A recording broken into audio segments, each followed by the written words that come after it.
On today's show, Reed Sheppard assigned to the G League. What does he need to work on most in his time with the Vipers? Plus, is it time for the Houston Rockets to start removing the Fred VanVleet training wheels? It's all coming up on today's Locked On Rockets. This is Mission Control, Houston. Ignition sequence start. 6, 5, 4, 3, 2, 1.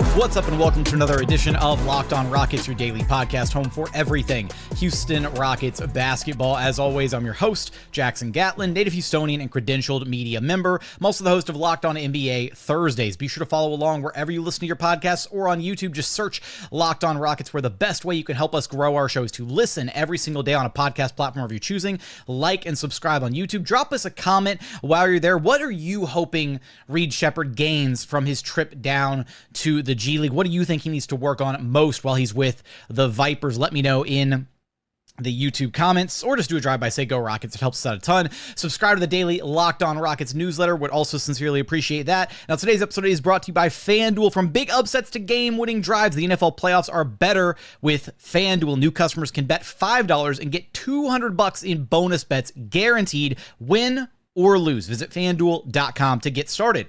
And as always, thanks so much for making Locked On Rockets part of your day every single day, whether it's on your way to work, on your lunch break, in the gym. Thank you so much for being an everydayer.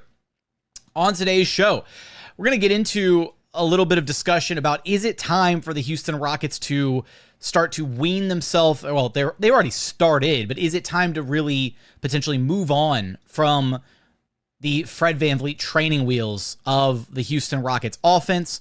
And we're going to take a look ahead at the upcoming schedule, kind of the Western Conference standings right now, possible tiebreakers the Rockets need to be focused on, some of that stuff a little bit later on in the show. But where we're going to start is with the news coming Monday morning that Reed Sheppard was assigned to the Rockets G League affiliate, the Rio Grande Valley Vipers. And look, this is a move that has been a long time coming. It probably should have been done a lot sooner than this. And we expected this for a while, seeing as how Aaron Holiday has kind of taken over Reed's role in the rotation. And look, I think that the Rockets kind of had hoped that Reed Sheppard would be a little bit more NBA ready than he was. That he would be, that his skills would translate a little bit quicker than they have so far. And that's why Ime really stuck it out with Reed as part of the rotation for the beginning part of the season, because let's face it, in a vacuum, and I said this I don't know how many different times, Aaron Holiday is a better player than Reed Sheppard right now. He's a more impactful player. He's a vet. He understands his role on the team, all these different things. Whereas with Reed, you saw him learning on the fly. You saw him trying to process, trying to figure out what to do, how to make an impact, what decisions he should and shouldn't make, right? Do I take the shot? Do I swing the ball? Do I make the pass? Do I drive? Do I kick? All these little things, right? And that's normal for a rookie adjusting to the NBA landscape, especially a rookie who, was expected to play point guard and had some, primary ball handling responsibilities, something that he didn't do much of at all at the college level. So it's unfortunate that it didn't work out right out of the gate. And I will say, look, Reed is such a talented kid. This is not an indictment on his ability. This is the Rockets wanting to give him a runway for development that they can't with the big boy squad at the NBA level. Because unfortunately, we've talked about this previously, if you're an everydayer, you should be familiar with this conversation, right? The Rockets are in not necessarily win now mode, like championship or bust mode, but they are winning. They are a winning basketball team. They are playing winning basketball. They want to win these games. They're not the Wizards or the Blazers or, the Jazz, one of these bottom feeder teams that is solely prioritizing the development and cultivation of young talent. This is not the Rockets from the Steven Silas era, where you could give 30, 35 plus minutes a night to rookies and let them take their lumps and learn on the fly and all that stuff. If it was, then, if Reed Sheppard was on one of those bad teams, he'd be getting 30, 35 plus a night, and he might already start translating to the NBA level, right? It might look a lot better than it has to this point, but he's had to try and learn and grow and adjust and adapt to the speed and physicality of the NBA while also playing within the confines of a team that's trying to play high level, or not trying to, is a team playing high level winning basketball. And that has its pros and cons, right? Reed is around great veterans, a stable organization, a great head coach in Ime Udoka, and I'm sure that all that experience has been invaluable to him. But at the same time, you need real reps. You need to be on the court. You need actual live game reps to get better, to acclimate and to adjust and to grow. And this Rockets team just got to a point where the Reed minutes weren't serving him, because there were stretches where he'd get like a little bit of first half burn and then Ime would flip the script and go with Aaron Holiday in the second half.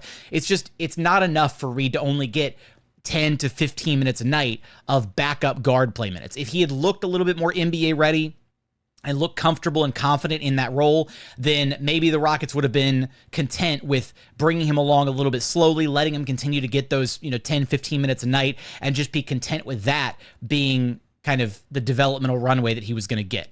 But because he looked like he was struggling in some of those minutes, especially on the offensive side of the floor, I think it's a very important decision. I think it's the right decision for them to send him down to the G League. And as far as what we can expect from Reed at the G League and what we hope to see, my thing is, look, defensively, I think he's been pretty solid, honestly. Even when teams were hunting him, trying to pick on him. Oh, it's the short, potentially undersized, point guard on the squad, whatever. He's been able to hold his own defensively, and he's made some impact plays, some pretty consistent impact plays on the defensive side of the ball. The biggest issue for him is he hasn't really translated offensively, right? The shot hasn't fallen. His ability to kind of hunt his own shot, get to his spots on the floor, it's been very hit or miss so far through his rookie season. So what I'm really hoping for Reed is to see him go to the G League and to see him get really, really comfortable running an offense, making those reads, understanding how to get others involved. We saw it. What's crazy is we saw it during Summer League, right? Like during Summer League, he was like driving and dishing and wheeling and dealing, getting paint touches and these little drop-off passes to his bigs or little bounce passes in traffic. Like we saw glimpses of high-level point guard play. And yeah, it's Summer League. It's a very different dynamic than even the G League or obviously the NBA itself. But the flashes are there. The processing is there. The IQ is there. I just want to see Reed get comfortable, and I do think that having, 30 to 35 minutes a night of consistent play, understanding, hey, I'm the starting guard. I know what I'm doing. I know my responsibilities, and understanding his spot in the rotation, knowing that, when he goes down to the Vipers, he's going to be like the star of the show. It was actually really funny. When it was announced that Reed was going down to the Vipers had like a big graphic made with Reed Sheppard, and his head is like on the graphic like 3 different times. And it's like, it's going to be a big deal, right? Having the number 3 overall pick playing for the G League affiliate, right? They're hoping to put butts in seats with Reed Sheppard going to put on a show. Hopefully he's going to, get like, 20 to 30 points a night and like 10 plus dimes. Like that's what they're hoping to see. As far as just any level of specifics, right? He did start to look more confident and sure of himself in taking shots within the flow of the Rockets offense. But the biggest thing I think is going to be his ability to create his own shot. And that's not necessarily, okay, put Reed in isolation. He's got to like break down a defender off the dribble and like, blow by him or, create separation and get to a step back or anything like that. But just his ability to call for a screen, navigate a pick and roll, and either, make the right read and get the ball to his roll man or get to one of his spots, whether it's getting downhill a little bit and then getting to his floater game or getting all the way to the rim. We've seen him do that a little bit so far as well. I do think he's a little capable of that. He's never going to probably be like a full-time downhill driving presence, but just getting to those sweet spots, right? Getting to his little kind of CP3-esque mid-range jumper, understanding when and where to pull the trigger on the perimeter if defenders are going under screens or if they're lagging a little bit, trying to fight over a screen, understanding, hey, I can take this shot here, and it's a good shot within the flow of the offense. And honestly, he took a good number of good shots within the flow of the Rockets offense. the shot wasn't falling, and there's got to be like a mental component there where a guy who's as good a shooter as Reed Sheppard is, to kind of be in that rut, to be struggling offensively, and then to slowly have your minutes kind of taken away from you because you're just not able to produce on the offensive side of the floor. There's definitely probably a little bit of a mental component there, some confidence issues. And so that's what hopefully the G League can provide, right? He goes down to the G League, spends some time there, and then maybe he comes back up post All-Star break, and any potential minutes that are being still given to Aaron Holiday at that point, maybe Reed Sheppard will be ready to kind of come back and take over that role within the Rockets offense. Defensively, I think he's been solid. I don't even think that's really much of an issue. Offensively, it's just about him finding his shot, finding his confidence, and really getting those full-time, like 30, 35 minutes a night of real game reps running an NBA offense, which is what the Rockets want him to be, right? They want him to be a point guard, and the only way for him to learn how to be a point guard is by actually running the show and doing it consistently, and that's what the G League will ultimately give him. So I'm excited. I'm definitely going to be tuning in for some of those G League games to see how Reed Sheppard does, what he looks like playing against the other G League competition, and what growth we can ultimately see from him. We'll keep you posted for all of that here, of course, at Locked On Rockets. Coming up, is it time for the Rockets to start removing the Fred VanVleet training wheels on the offense? They already are kind of doing that. We're going to unpack that, as well as taking a look at the standings, the upcoming schedule, all that good stuff here in just one moment.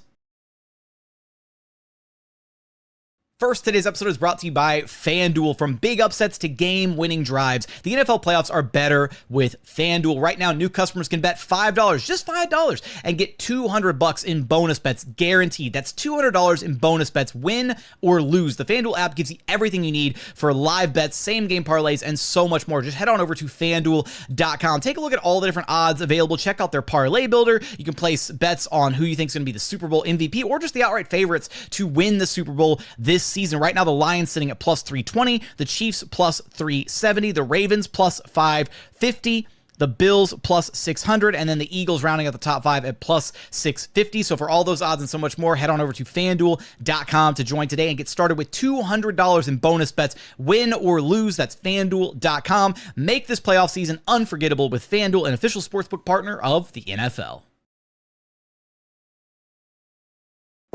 And continuing on here at Locked On Rockets, your daily podcast, home for everything Houston Rockets basketball. All right, so in revisiting a discussion that we had recently after the loss against the Miami Heat, I felt like I got up on my soapbox there. I felt like I got a little biblical in that segment, talking about the crux of the issues with the Houston Rockets offense and the need for Jalen Green to be able to step up on a more consistent basis.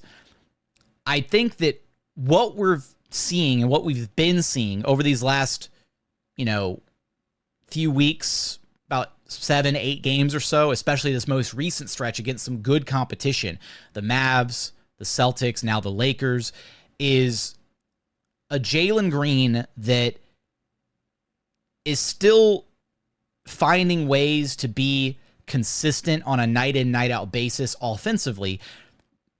But at the end of the day, it's not the end of the world if Jalen has, a couple games where he's, got 15 here, 17 there, whatever, even if the efficiency isn't great. I think the number one issue and why the Houston Rockets have been so heavily reliant on Fred VanVleet for so long is the one major distinction between these two guys. Because look, Fred's has games where he pops off too, right? Fred had the 38 piece against the Thunder and that big win. Like, Fred's had games and even individual quarters where he gets insanely hot and can win you a quarter or win you a game because he can just get buckets, right? That's not his full-time job. That's not really his ideal role on this Rockets team. But he and Jalen Green have kind of vacillated between which of them kind of, quote-unquote, has it going in a given game. And over this last handful of games, we've really seen Ime Udoka lean into the idea of Jalen Green as the lead guard and kind of reducing Fred's role considerably as the off guard, to where Fred primarily is just handling the basketball when Jalen is off the floor. And then when Jalen's on the floor, it really is kind of the Jalen show. He's steering the ship consistently. And a big part of that development has been Jalen's ability to take better care of the basketball. Again, only 8 turnovers in his last 8 games. Multiple games with 0 turnovers. That's huge. The Rockets' ball security is truly one of their win conditions. One of the reasons they are able to win games is because they do take great care of the basketball. And that's Fred VanVleet's role within this team, is he has a great assist-to-turnover ratio. He does a great job not making bad decisions with the basketball, and he does a good job facilitating and setting up the offense, right? And primarily the connection between Fred and Alperen Sengun is next level, right? They've got a great two-man game, and for Fred to be able to tee up the Rockets' best player, that's a very important element for the success of this team, and that's kind of how they built the foundation of success last season.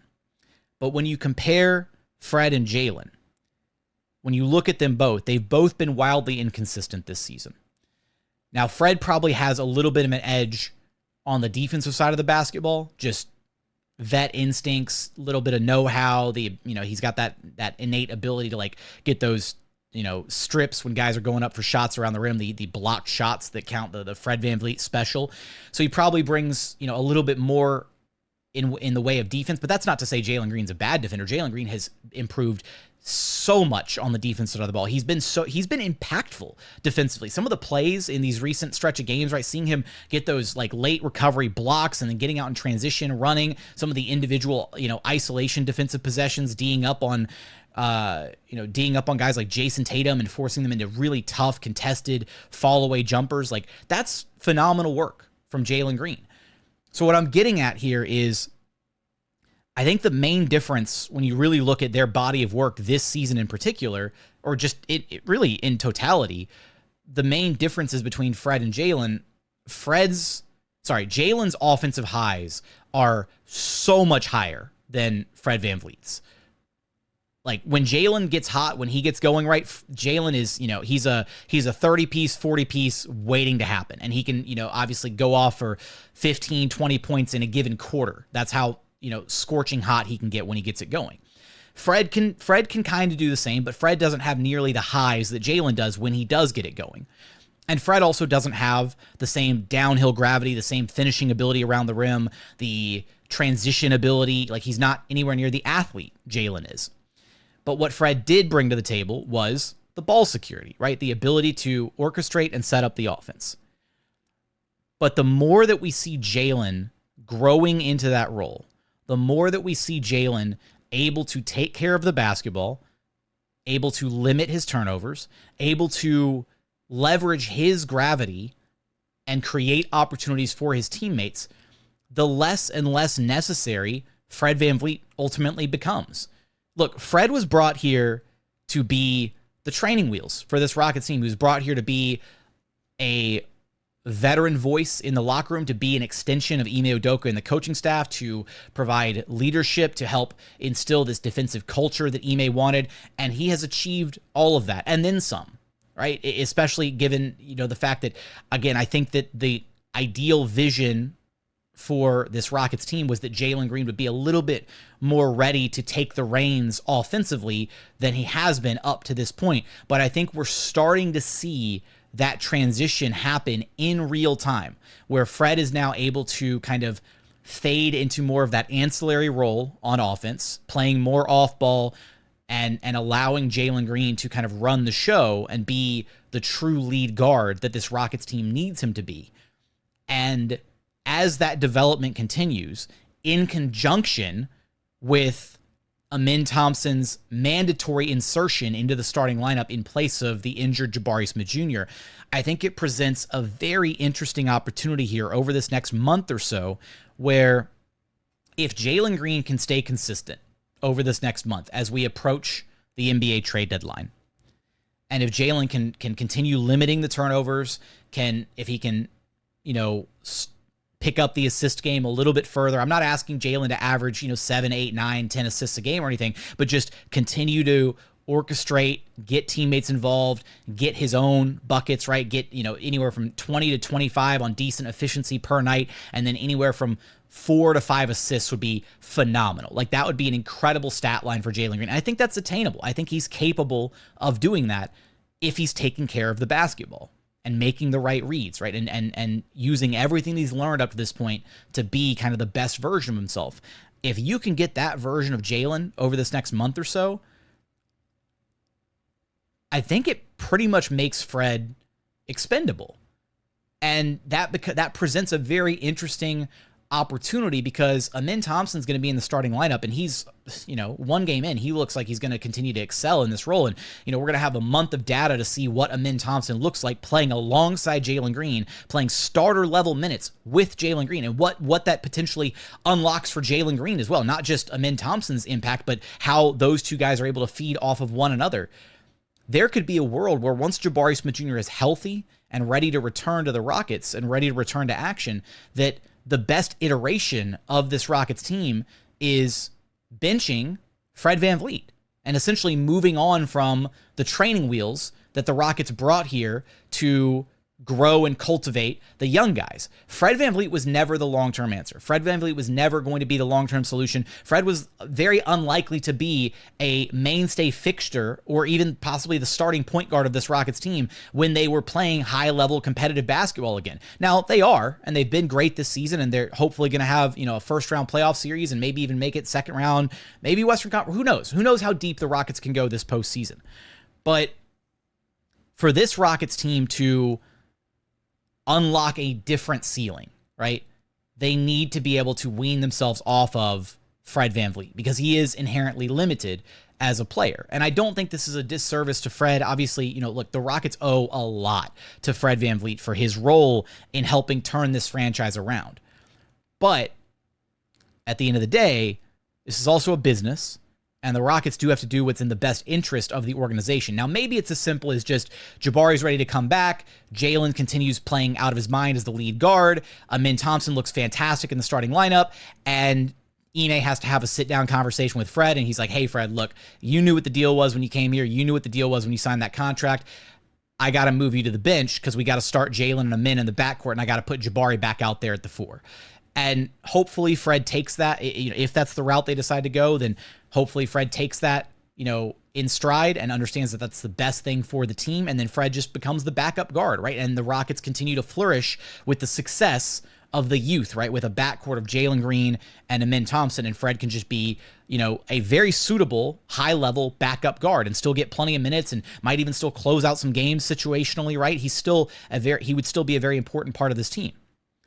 The other possibility here is if they do go that route, then to take it one step further potentially is the idea that Fred VanVleet is a massive expiring contract this season. And if the Rockets wanted to do something at the trade deadline, I don't know what, maybe it is a move for a guy like a De'Aaron Fox, maybe it's something else completely different, who knows, right? Maybe they want to do a rental of Jimmy Butler for half a season. Not that I'm saying I'm a fan of that idea, I'm just saying there's possibilities there. You could use Fred's contract, which is effectively an expiring contract because it's a team option next year, and you could move on.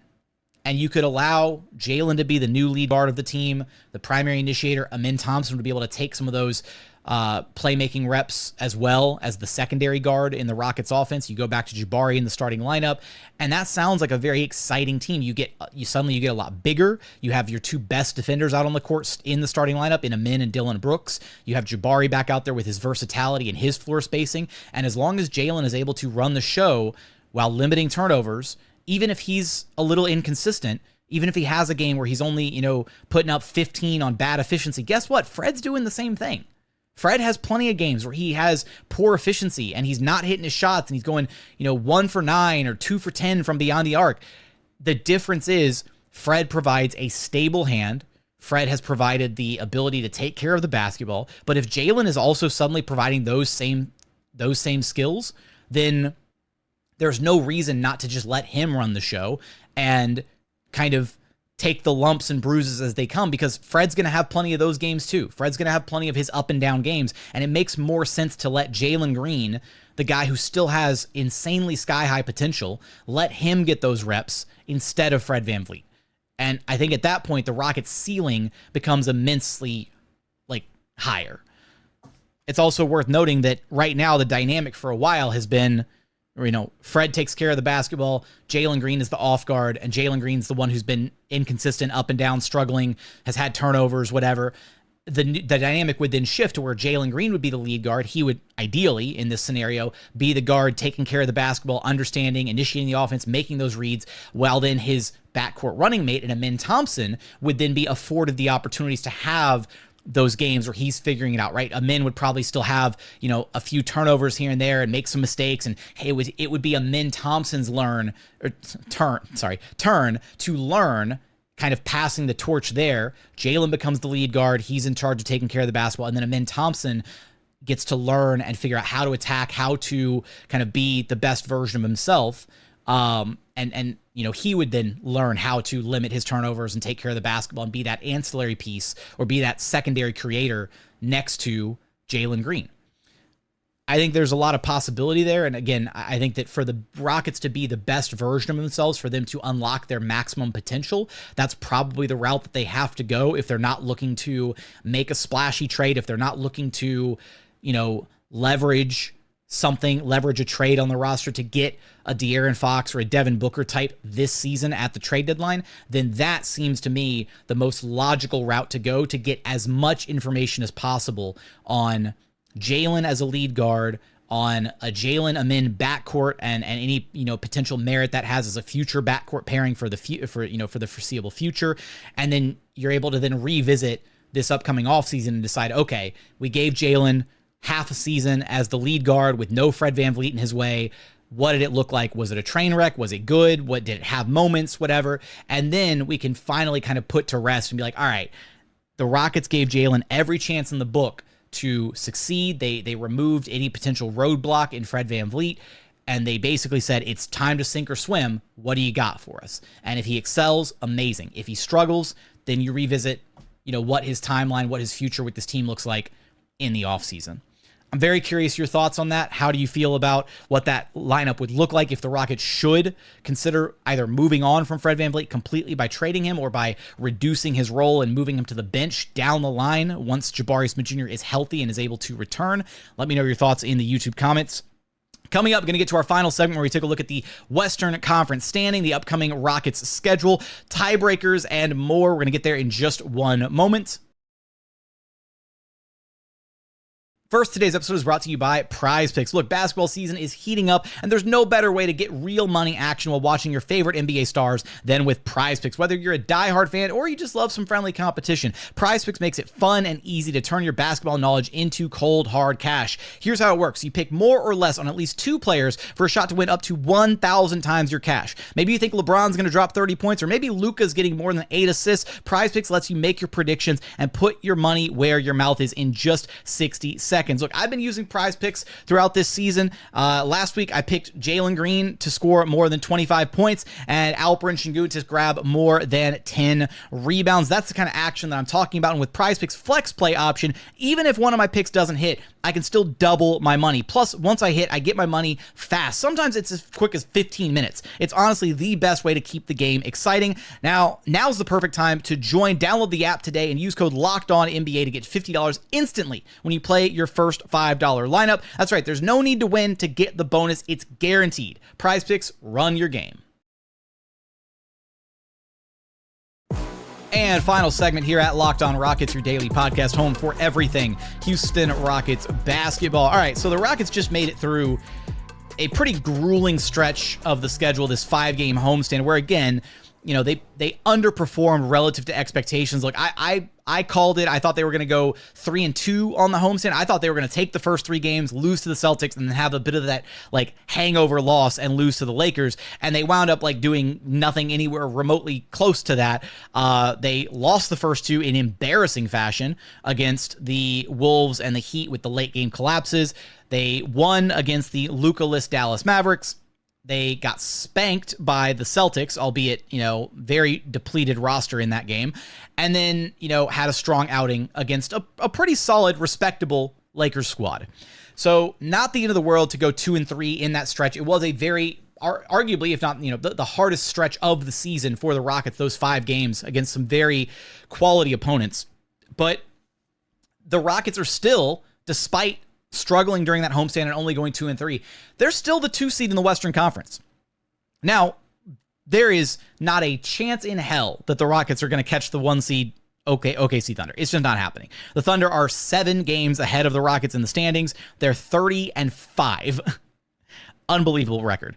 However, I will say my prediction this season of one team in the Western Conference cracking 50 wins and everybody else being, 49, 48, 47, whatever down the board, that prediction is looking pretty solid at this point. So we'll see how it ultimately shakes out. But Rockets are still the 2 seed, 23-12, and then directly behind them, the Memphis Grizzlies, 23-13. So a half game back are the Grizzlies. Then the Denver Nuggets in 4th place at 20-14, currently 2.5 games back of the Rockets.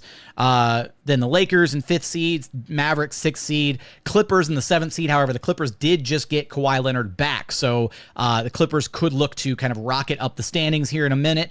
The San Antonio Spurs at the 8th seed with Victor Wembanyama. The Golden State Warriors, after that hot start to their season, they're kind of floundering around the bottom of the play-in bracket, and the Timberwolves have been kind of stuck in 500 mode.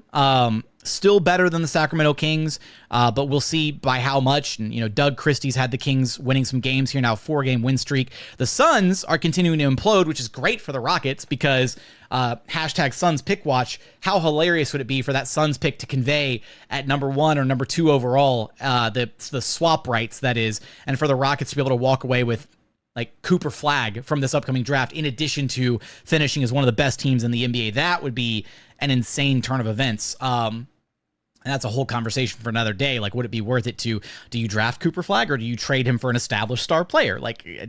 Anyways, that's a fun hypothetical for later on. But the state of the Western Conference standings, I mean, look, the Rockets are going to be tested over this next stretch with no Jabari Smith Jr. Granted, Ime Thompson in the starting lineup, already having a crazy impactful game in place of Jabari Smith Jr.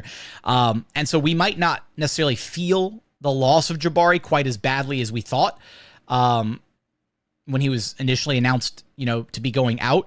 But there's very much a world where over this next stretch of games, the Rockets can hopefully stack up some wins against some, I don't want to say, I mean, they do have a mix of like bad opponents in here or teams that they, I guess, should beat on paper. Now, again, the Rockets are going to be playing 13 of their next 17 games happen on the road. And so that's going to be a lot for this team to be traveling and flying all around the country, doing all these different road games. But the two that I feel like are going to be very, very important in the grand scheme of things, they have 2 games against the Grizzlies in their next 5 games. 2 of them are against the Grizzlies.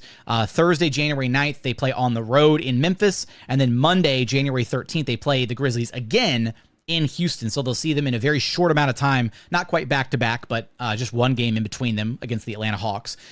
But as it stands right now, the Rockets are 1-0 in the season series against the Grizzlies right now. If the Rockets can take these next 2 games against the Grizzlies, they win the tiebreaker. And that tiebreaker feels like it's going to be potentially huge for this Rockets team.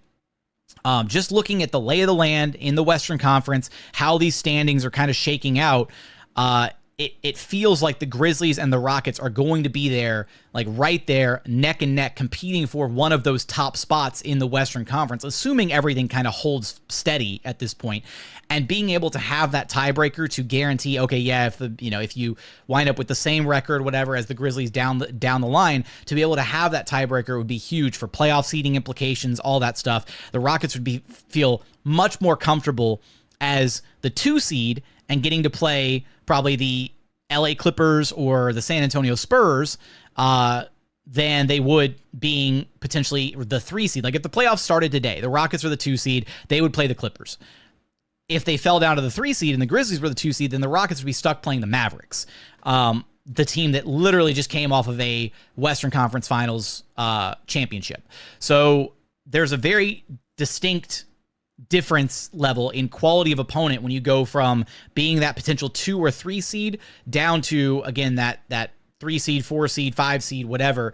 And so I do think those Grizzlies games are going to be super important. Now, they do still have one more opportunity. They've still got 3 overall meetings left with the Grizzlies, but 2 of those 3 meetings are on the road. So if you can take one of those 2 road meetings and just defend home court against the Grizzlies, that's going to be big down the line for potential standings, all that good stuff.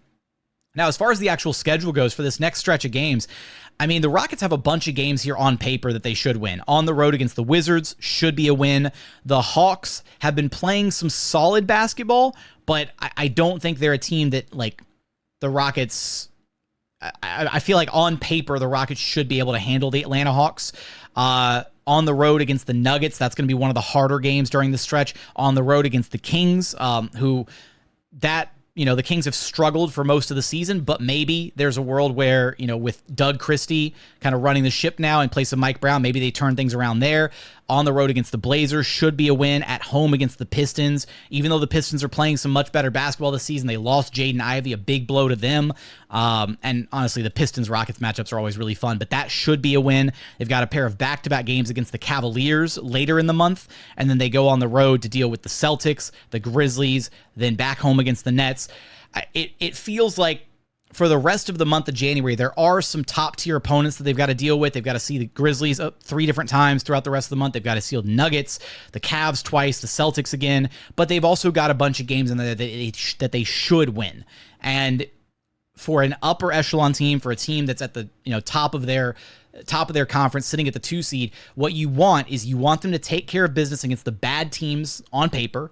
And then if they can just go 500 against the good teams, right? Like if I count it up right now, 1, 2, 3, 4, 5, 6. So I'm counting through the rest of January. Sorry, 7 games against quote unquote good teams the rest of January. If you can just go 3-4 or 4-3 across those 7 games against the Grizzlies, the Nuggets, the couple games against the Cavs and the Celtics, that is a win as long as you also take care of business against those other teams. And the Rockets should be able to stay very firmly atop the Western Conference. And again, I think those Grizzlies games are going to be entirely too important for any potential tiebreakers down the line. But that's going to do it for today's episode. As always, thank you so much for checking out the show. Remember, the best way to help us grow the show is to listen every single day on a podcast platform of your choosing. Like and subscribe on YouTube. Drop us a comment in there. Tell me your thoughts about Reed Sheppard in the G League. Tell me your thoughts about the training wheels with Fred VanVleet, the Rockets offense, all that good stuff.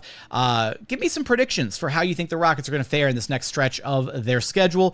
All those thoughts in the YouTube comments. Also subscribe to the daily Locked On Rockets newsletter. But as always, thank you so much for watching. Thank you so much for listening. And we look forward to having you back right here at Locked On Rockets, your daily podcast home for everything Houston Rockets basketball.